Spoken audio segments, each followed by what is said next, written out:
नमस्कार माय YouTube family. तर MHADA Mumbai लॉटरीबद्दल update आहे आणि ती म्हणजे म्हाडा मुंबई मंडळाची मार्चमध्ये जाहिरात.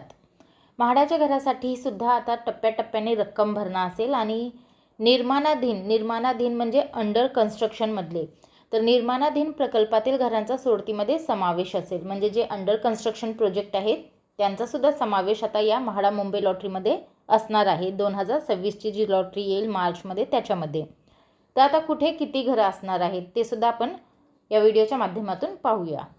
तर म्हाडाच्या मुंबई मंडळाने मार्चमध्ये मुंबईतील विविध ठिकाणच्या घरांच्या सोडतीसाठीची जाहिरात प्रसिद्ध करण्याचा निर्णय घेतला आहे आणि त्यानुसार मुंबई मंडळ आता तयारीला लागलेलं आहे. मात्र सोडतीसाठी आता पुरेशी घरे तयार नसल्याने म्हाडाने निर्माणाधीन प्रकल्पातील घरांचा सोडतीत समावेश करण्याचा निर्णय घेतला आहे आणि त्यामुळे आगामी सोडतीत मोठ्या संख्येने निर्माणाधीन प्रकल्पातील घरांचा समावेश सोडतीत असणार आहे. या घरांच्या वितरणासाठी धोरणात म्हाडाकडून बदल केले जाणार आहेत. त्यातील एक महत्त्वाचा बदल म्हणजे विकासकाप्रमाणे विजेत्यांकडून आता घराची विक्री किंमत टप्प्याटप्प्याने वसूल केली जाणार आहे आणि त्यामुळे आगामी सोडतीतील विजेत्यांचे घरांचे स्वप्न पूर्ण होईल. मात्र हक्काच्या घरात राहण्यास जाण्यासाठी त्यांना बराच वेळ वाट पाहावी लागणार आहे. मुंबई मंडळाच्या घरांना मोठी मागणी असून इच्छुकांचे सोडतीकडे लक्ष लागलेले असते. सोडतीत 2025मध्ये खंड पडला आणि सोडत लांबली, पण 2026मध्ये सोडत काढण्याचा निर्धार म्हाडा उपाध्यक्ष संजीव जयस्वाल यांनी केला आहे. त्यानुसार मार्चपर्यंत सोडतीची जाहिरात प्रसिद्ध करून एप्रिलमध्ये सोडत काढण्याचे निर्देश त्यांनी मंडळाला दिले आणि त्याप्रमाणे मुंबई मंडळ आता कामाला लागले आहे. सर्व विभागीय मंडळाकडून चालू आणि निर्माणाधीन प्रकल्पांची यादी मागवण्यात आली आहे. त्यानंतर घरांची निश्चिती करून घरांची अंतिम संख्या ठरविण्यात येणार आहे. मात्र आपल्याला मिळालेल्या माहितीनुसार 4 ते 5 हजार घरांसाठी सोडत काढण्याचा मंडळाचा प्रयत्न आहे. मात्र सोडतीसाठी पुरेशी तयार घरे नसल्याने मंडळाची कोंडी झाली आहे. ही कोंडी दूर करण्यासाठी सोडतीमध्ये तयार घरांसह निर्माणाधीन म्हणजेच अंडर कन्स्ट्रक्शनची जी घरं आहेत त्यांचाही समावेश करण्यात येणार असल्याची माहिती मिळालेली आहे. तसेच विक्रोळी कन्नमवार नगर येथे अंदाजे 1300 घरांचे काम सुरू असून त्यापैकी केवळ 84 घरे तयार आहेत. तर याच्याबद्दल सुद्धा आपण एक व्हिडिओ बनवलेला आहे. त्याची लिंक जी आहे ती डिस्क्रिप्शनमध्ये दिलेली आहे. तुम्ही तेथे जाऊन त्या प्रोजेक्टबद्दल जी माहिती दिली आहे ती घेऊ शकता. तसेच प्रतीक्षानगरमध्ये अंदाजे 500, तर गोरेगाव सिद्धार्थनगर पत्राचाळ या ठिकाणचं तर या ठिकाणी अंदाजे 2500 घरांची कामे जी आहेत ती सुरू आहेत. म्हणजे हे अंडर कन्स्ट्रक्शनची प्रोजेक्ट आहेत. यातील कन्नमवार नगरमधील अंदाजे 1200 घरे 1 ते 1.5 वर्षात पूर्ण होण्याची शक्यता आहे. 84 घरे ही तयार आहेत. तर पत्राचाळीतील जी घरे आहेत ती अंडर कन्स्ट्रक्शनमध्ये असल्यामुळे ती 2029मध्ये पूर्ण होणार आहेत.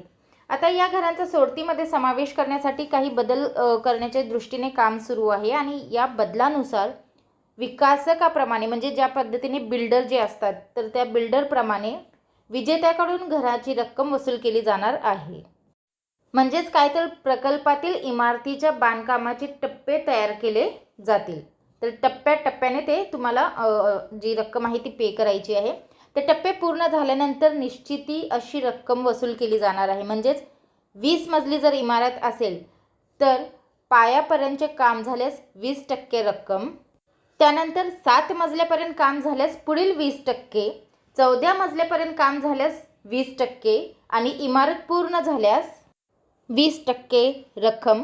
त्याच्यानंतर निवासी दाखला मिळाल्यानंतर शेवटची 20%ची जी रक्कम आहे ती वसूल केली जाणार आहे. आणि त्यामुळे एप्रिलमध्ये जरी सोडत निघाली तरी विजेत्यांना 2027 ते 2029 पर्यंत घराच्या ताब्यासाठी प्रतीक्षा करावी लागणार आहे. या नव्या पद्धतीला विजेत्यांचा कसा प्रतिसाद मिळतो हे पाहणे महत्त्वाचे आहे. तर आता म्हाडातर्फे हा पहिल्यांदाच बदल होणार आहे. ती म्हणजे घरासाठी टप्प्याटप्प्याने रक्कम भरणं. तर ही अंडर कन्स्ट्रक्शनसाठी असणार आहे.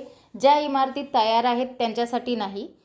तर म्हाडाने ही चांगली सुरुवात केली म्हणायला हरकत नाही. कारण अंडर कन्स्ट्रक्शन घरासाठी जर विकासकाप्रमाणे टप्प्याटप्प्याने रक्कम घेतली तर अंडर कन्स्ट्रक्शनमधली घरं घेण्यासाठीही अर्जदारांना काही हरकत नसेल असं मला वाटतं.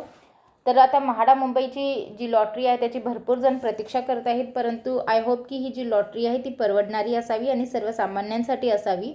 तर या व्हिडिओमध्ये जी आपण लोकेशन सांगितलेली आहेत त्या ठिकाणी बहुतांश घरं ही अंडर कन्स्ट्रक्शन आहेत. रेडी टू मूव्ह असणारी घरांची सुद्धा लॉटरी म्हाडा मुंबईमध्ये निघेल. त्याचं जे लोकेशन आहे ते म्हाडा पवईच असणार आहे, कोपरीला. तर तिथे पूर्ण रेडी टू मूव्ह घरे आहेत. आत्ता अजून कुठे लोकेशन्स आहेत का ते आत्ताच आपल्याला सांगता येणार नाही, परंतु अंडर कन्स्ट्रक्शनची जी संख्या आहे तीच जास्त राहणार आहे.